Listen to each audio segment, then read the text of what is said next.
हाय everyone, myself doctor Pulkit Sharma. तो आज के इस वीडियो में अपन बात करने वाले हैं उन स्टूडेंट्स के बारे में जिनका 25 डेज़ के बाद अभी नीट का एग्ज़ाम है। आपके पास सिर्फ 25 दिन का समय बचा है। इसमें आपको अगर स्कोर इम्प्रूव करना है एटलीस्ट 50 मार्क्स।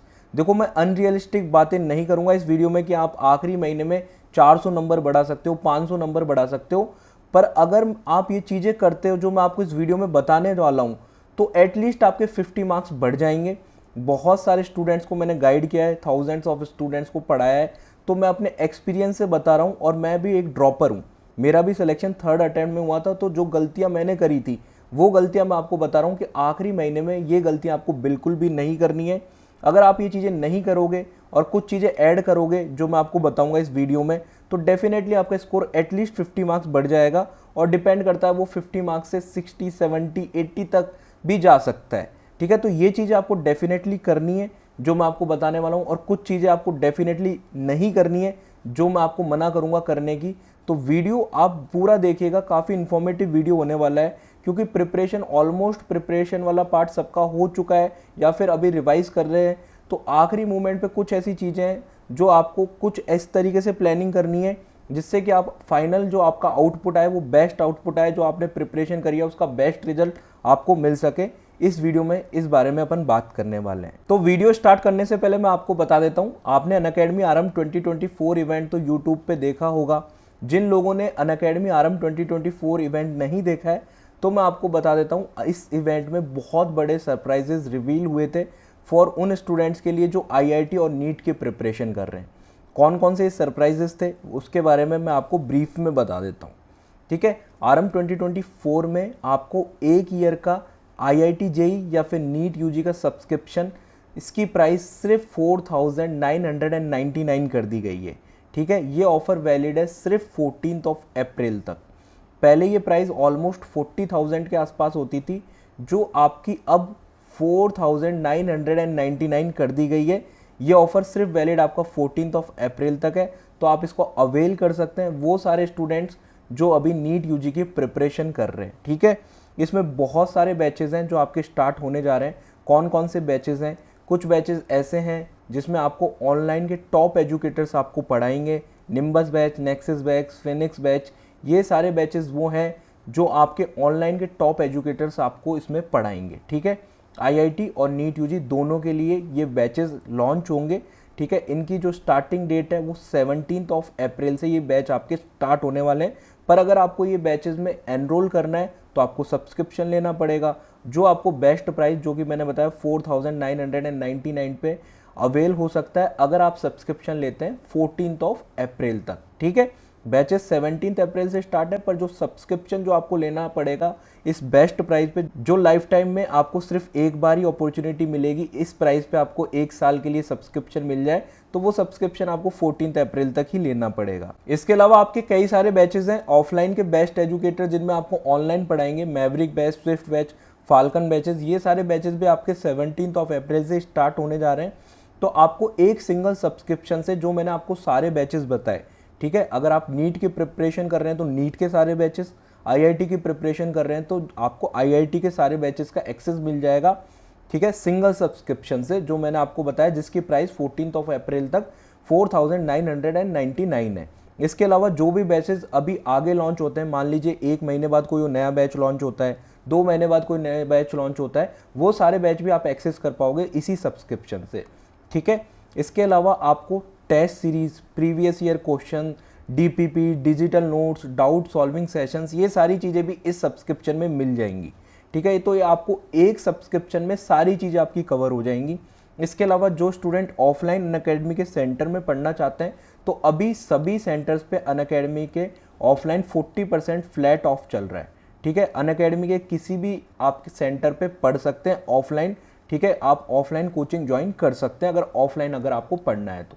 ऑफलाइन का मैंने आपको बता दिया क्या ऑफर है, इससे पहले हमने आपको ऑनलाइन का बताया था क्या ऑफर है। तो this is the best opportunity जब आपको अगर कोचिंग ज्वाइन करनी है, तो जब आप ज्वाइन कर सकते हैं, अगर आप 11th क्लास में हैं, चाहे आप 12th क्लास में हैं, चाहे आप ड्रॉप करने जा रहे हैं। ठीक है, सारे लिंक मैंने डिस्क्रिप्शन बॉक्स में दे दिए हैं, पिन कमेंट में भी आपको सारे लिंक्स मिल जाएंगे। तो अब अपन बात करते हैं कौन सी चीज़ें आपको करनी है, कौन सी चीज़ें नहीं करनी है। सबसे पहली और इंपॉर्टेंट चीज़, आपको फेक न्यूज़ से बचना है।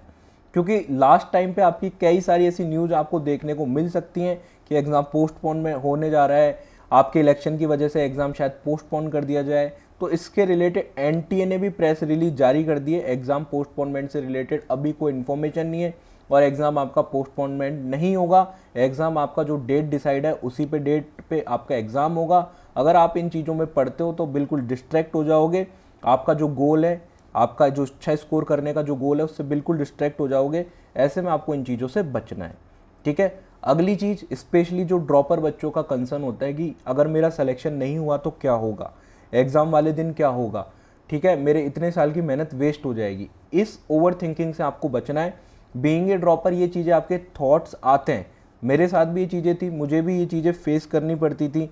लास्ट के 1 महीने में स्पेशली थॉट्स आते हैं कि पूरी इतने सालों की मेहनत का क्या होगा, आगे क्या करूँगा, सिलेक्शन नहीं हुआ। तो देखो ये प्रोसेस है, आपने इतने सालों से जो मेहनत करी इस स्पेशल एग्ज़ाम के डे के लिए करी है, तो जो आपका एग्ज़ाम आने वाला है उसको सेलिब्रेट करो एक तरीके से, ठीक है। ऑल्दो ये चीज़ें बहुत टफ है प्रैक्टिकली, थोड़ा प्रेशर देखो होना ज़रूरी भी है और उस प्रेशर को आप अननेसेसरी ऐड ना करें अपने दिमाग के ऊपर, वो पार्ट ऑफ प्रोसेस है, ठीक है। तो थोड़ा बहुत प्रेशर तो होगा, तो उसके बारे में अननेसेसरी आपको ज़्यादा ओवर थिंकिंग नहीं करनी है, ठीक है। अगली चीज़ आपको क्या करनी है, प्रैक्टिस आपको उस टाइम पे करनी है, जैसे अगर आप एग्ज़ाम दे रहे हो, कोई कोचिंग का टेस्ट दे रहे हो, कोई क्वेश्चन प्रैक्टिस कर रहे हो, तो 2 बजे से लेके 5:20 पे आपका एग्ज़ाम का टाइम है। तो उस टाइम पे आपको ऐसा नहीं है, आपकी बिल्कुल रूटीन इस तरीके से होना चाहिए कि इस टाइम आपका ब्रेन मैक्सिमम एक्टिव हो। इस टाइम पे आप डेली क्वेश्चन प्रैक्टिस करो, बिल्कुल आप जगे हुए रहो, ठीक है। आपका अगर रेस्ट करने का टाइम है तो वो थोड़ा सा चेंज कर लो, इससे पहले आप रेस्ट कर लो या फिर इसके बाद रेस्ट कर लो। इस टाइम पे आप फुली ओरिएंटेड होने चाहिए, ठीक है। तो ये आपको चीज़ आपको ध्यान रखनी है। अगली चीज़ कौन सी ध्यान रखनी है, आपको बैलेंस करना है थ्योरी और क्वेश्चन प्रैक्टिस के बीच में। कभी कभी अपन क्या करते हैं कि आपको बहुत ज़्यादा थ्योरी पढ़ लोगे तो फिर आपको लगेगा कि क्वेश्चन मेरे से होंगे नहीं होंगे एग्जाम में, मेन में। कभी कभी आप क्वेश्चन प्रैक्टिस कर लोगे तो आपको ये लगेगा कि मेरा कोर्स ही पूरा नहीं हो रहा, क्योंकि थ्योरी आपका जब पढ़ने से आपको कंप्लीशन की, सिलेबस कंप्लीट करने की, रिवीजन कंप्लीट करने की आपको फीलिंग आती है। पेपर सॉल्व करने से आपको कॉन्फिडेंस आता है कि मैं एग्जाम में क्वेश्चन कर पाऊंगा। तो ये दोनों का कॉम्बिनेशन आपको ज़रूरी है, कॉन्फिडेंस भी ज़रूरी है, थ्योरी पढ़ने के बाद वाला और पेपर सॉल्व करने के बाद वाला कॉन्फिडेंस भी ज़रूरी है। तो ये दोनों के बीच में आपको बैलेंस करना है। लास्ट टाइम में आपको बिल्कुल ऐसा नहीं है कि हर दिन 2-2 पेपर देने लग जाओ कोचिंग के, डिफरेंट कोचिंग्स के, ठीक है। और ऐसा भी नहीं है कि आप बिल्कुल भी पेपर ना दो, सिर्फ थ्योरी रिवाइज कर रहे हो, क्योंकि at the end of day आपको क्वेश्चन ही सॉल्व करने हैं। तो आपको इन चीज़ों के बीच में बैलेंस करना है, ठीक है। इसके बाद में कौन सी इंपॉर्टेंट चीज़ है जिसका आपको ध्यान रखना है, आपको कोचिंग के स्कोर जो भी है टेस्ट में, आपको उस चीज़ से निराश नहीं होना है। आपको ये समझना है ये मैं सिर्फ प्रैक्टिस कर रहा हूँ और इससे मैं चीज़ें इंप्रूव करके एग्ज़ाम वाले दिन अच्छा परफॉर्म करूँगा, अपना बेस्ट दूंगा, ठीक है। ये कोचिंग का स्कोर आपका कहीं पे भी काउंट नहीं होने वाला है, ठीक है। इसको एज ए प्रैक्टिस लो, सिर्फ अननेसेसरी अपने ऊपर प्रेशर या बर्डन की तरह मत लो। मेरा तो स्कोर कम आया, मेरे फ्रेंड का अच्छा स्कोर आया, उसका सिलेक्शन हो जाएगा, मेरा नहीं होगा। इन चीज़ों से कोई फ़र्क नहीं पड़ता। आपने जो चीज़ें गलत करी हैं एग्ज़ाम में, सिर्फ उन पे ध्यान दो, मेन एग्ज़ाम में वो गलतियाँ नहीं करनी, ठीक है। अननेसेसरी कोचिंग के जो टेस्ट है उसके स्कोर का प्रेशर नहीं लेना है, स्पेशली अभी इस टाइम पे कोई फ़ायदा नहीं होगा, सिर्फ नुकसान ही होगा, ठीक है। जितना ज़्यादा रिवाइज़ कर सको चीज़ों को उतना ज़्यादा रिवाइज़ करने की आप कोशिश करो। जितना ज़्यादा आप रिवाइज़ करोगे लास्ट टाइम पे, उतना अच्छा आपका पेपर होने के चांसेस हैं, ठीक है।